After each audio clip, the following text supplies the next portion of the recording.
అన్నిటికంటే ముఖ్యంగా మిత్రులారా, ఈనాడు తెలంగాణ రాష్ట్రాన్ని ముఖ్యంగా ఆనాడు ఉద్యమంలో ఉవ్వెత్తున పాల్గొన్న తెలంగాణ యువత ప్రభుత్వాల నిర్లక్ష్యం వల్ల ఈనాడు డ్రగ్స్ మహమ్మారి వైపు, గంజాయి వైపు మళ్ళీ ఈరోజు తెలంగాణ సమాజాన్ని నిర్వీర్యం చేసే కుట్ర జరుగుతుంది. అందుకే తెలంగాణలో డ్రగ్స్ అన్న మాట వినిపించడానికి వీలు లేదని మేము సంకల్పించాం. డ్రగ్స్ గంజాయి విషయంలో ప్రభుత్వం అత్యంత కఠినంగా వ్యవహరిస్తుంది. టీ-న్యాప్కి పూర్తి సహకారం, స్వేచ్ఛను ఇస్తున్నాం, అవసరమైన నిధులు ఇస్తున్నాం. డ్రగ్స్ విషయంలో ఎంతటి వారు ఉన్నా వదిలే సమస్య లేదు.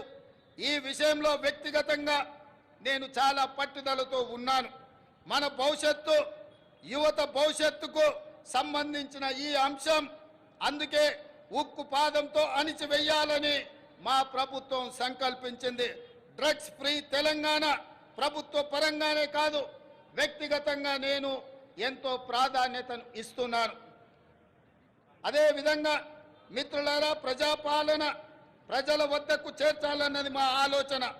ఇందిరమ్మ గ్రామ సభల ద్వారా 2023 డిసెంబర్ 28 నుండి 2024 జనవరి 6 వరకు అభయహస్తం గ్యారంటీలను అమలుకు దరఖాస్తులను స్వీకరించాం. మహాలక్ష్మి, ఇందిరమ్మ ఇల్లు, గృహజ్యోతి, చేయుత, రైతు భరోసా పథకాల కోసం 1,28,00,000 మంది దరఖాస్తులు పెట్టుకోవడం జరిగింది. ఇందులో డూప్లికేట్ దరఖాస్తులు మినహాయించగా 1,09,000 దరఖాస్తులు మిగిలాయి.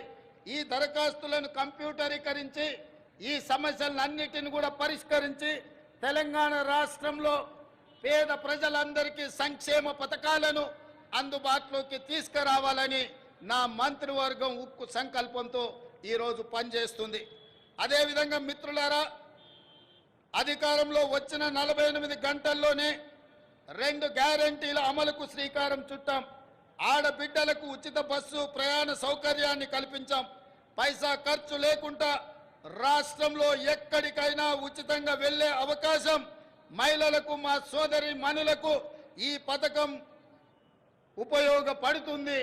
ఈనాడు కోట్లాది మంది ఆడబిడ్డలు అమ్మగారింటికైనా, అత్తగారింటికైనా, భద్రాచలం గుడికైనా, సమ్మక్క సారలమ్మ సందర్శనానికైనా కోట్లాది మంది మహిళలు వినియోగించుకుంటున్నారు అనంటే మా ప్రభుత్వానికి ఎంతో సంతృప్తినిచ్చింది ఈ ఉచిత బస్సు ప్రయాణ సౌకర్యం. అదేవిధంగా బస్సులు సరిపోవడం లేదు, వాళ్ళకు సమస్య అవుతున్నదంటే అదనంగా బస్సులను ఏర్పాటు చేయడమే కాదు, అదనంగా బస్సులను కూడా మా ప్రభుత్వం కొనుగోలు చేసి మా ప్రాధాన్యత మహిళల పట్ల అత్యధికంగా ఉంటుంది అని చెప్పి ఆ తల్లులకే ఈ ఉచిత బస్సు ప్రయాణాన్ని మేము అంకితం చేయడం జరిగింది. అదేవిధంగా పేదల ఆరోగ్య విషయంలో రాష్ట్ర ప్రభుత్వం ఆనాడు డాక్టర్ వైఎస్ రాజశేఖర రెడ్డి గారు ఉన్నప్పుడు శ్రీమతి సోనియా గాంధీ గారి నేతృత్వంలో ఆరోగ్యశ్రీ పథకాన్ని తీసుకువచ్చి పేద ప్రజలకు ఆరోగ్యాన్ని, కార్పొరేట్ వైద్యాన్ని అందించడం ద్వారా ఆ కుటుంబాలను ఆదుకునే విధంగా ఆనాడు ఆ పథకాన్ని ప్రవేశపెట్టడం జరిగింది. కొన్ని ప్రత్యేకమైన పరిస్థితుల వల్ల ఆ పథకం నిర్వీర్యమైనా మళ్ళీ ప్రజాపాలన ప్రారంభించిన ఎంబడే మా ప్రభుత్వం, మా మంత్రివర్గం 5 లక్షల రాజీవ్ ఆరోగ్యశ్రీ పథకాన్ని పేదలకు ఉచిత వైద్యాన్ని అందించడానికి 10 లక్షల రూపాయలకు పెంచి డిసెంబర్ 9 నుంచి అమలు చేసి పేదల ఆరోగ్యాన్ని కాపాడే విధంగా ఈనాడు మా ప్రభుత్వం ముందుకెళ్తుంది. అందుకే ఈరోజు పేదల యొక్క ఆరోగ్యం మా ప్రభుత్వం యొక్క బాధ్యత అని చెప్పి సగర్వంగా నేను తెలియజేస్తున్నాను. అదేవిధంగా